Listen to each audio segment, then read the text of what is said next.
and welcome to Knit with Hannah. I'm Hannah. Today we're talking about knitting I-cord, and we're knitting I-cord with double pointed needles. I'm going to show you a hack for how you can knit them with only single pointed needles as well.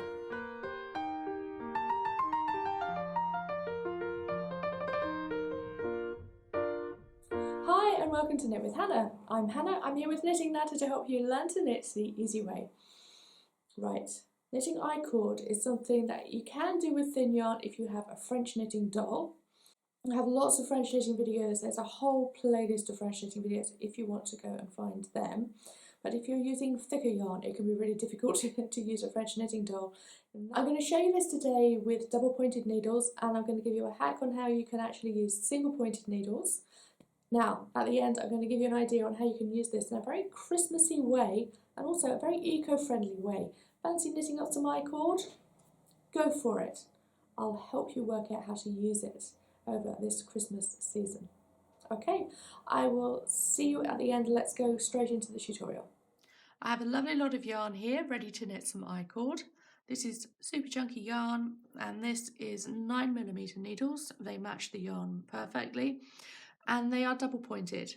I've got a pair of double pointed needles. What we're going to do first is cast on some stitches. If you're following a pattern and it says knit I-cord, then it will tell you how many stitches you need to create that I-cord. It's usually something like 3, 4, 5, maybe 6 stitches, but usually it's much less than that. So I'm just going to cast on stitches. If you want to find out how to cast on, then by all means go and watch my cast on tutorials. Now I'm going to cast on 4 stitches because generally speaking that's what I-cord is made of.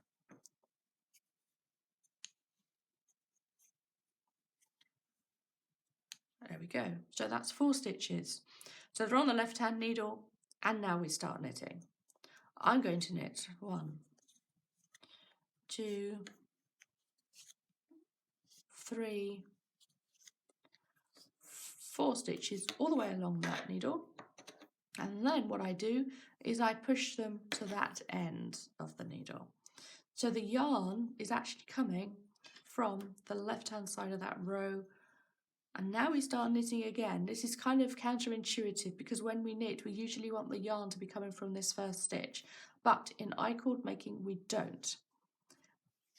There we go. I'm going to just knit across these 4 stitches, and if you think this feels really weird, just give it a few rows and it will feel a lot easier. Okay, same thing again. Push that to that end of the needle and start knitting these 4 stitches again.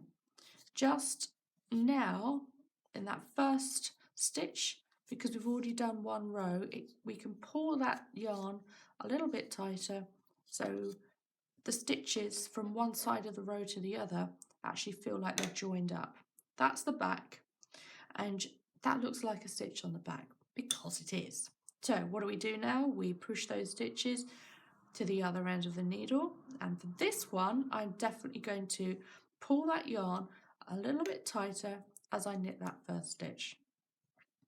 Basically I want these stitches really well grouped together as I knit that first stitch, so that it looks almost like I'm knitting in a round.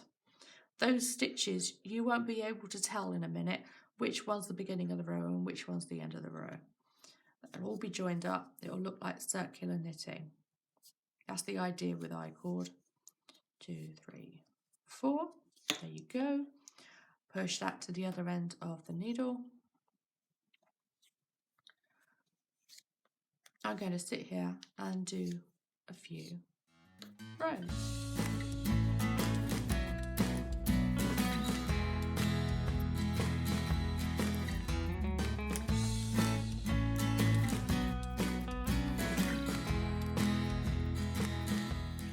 So that's your I-cord with 2 double pointed needles. What I'm going to do now is pull in these single pointed needles, and what I'm going to do is show you how to just hack it if you only have single pointed needles. Just as I did before, I've knitted those 4 stitches. Now, what I'm going to do is pull in the other single pointed needle, basically just transfer them 1 stitch at a time to the other needle. I have done this, I've sat there and knitted I-cord with this method with single pointed needles. Doesn't matter, you'll get used to it, it'll be so quick. It's just it will feel no different than just taking a bit of time to pull the stitches from one side of the needle to the other end. So that's it. Boom. That is I-cord with single pointed needles as well. That's a quick hack, isn't it? 2, 3, 4, and carry on knitting. There we go. There you go, you have your I-cord. Now, what are you going to do with it? Well, I suggest you use it. If you have your tinsel from last year, you get it out, it's looking all straggly, you've been using it for maybe 10 years. You make a garland with yarn. Yes, you can make the I-cord garland. That would be brilliant. Can you imagine that hanging around the tree? Really eco-friendly. It's going to be quite light as well because it's going to stretch a very long way. You use a 100-gram ball of super chunky yarn, you're going to have a very long garland. Not weighing down the tree all in one place, it's going to really stretch out and carry that weight all over it. Really eco-friendly. Generally speaking, depending on how it's been dyed or treated, yarn that is 100% wool is going to be flame retardant as well. So that's really safe if you've got lights and candles all over the place. You know, don't take my word for it, go and check for yourself. But that is one thing to think about when you are decorating for Christmas.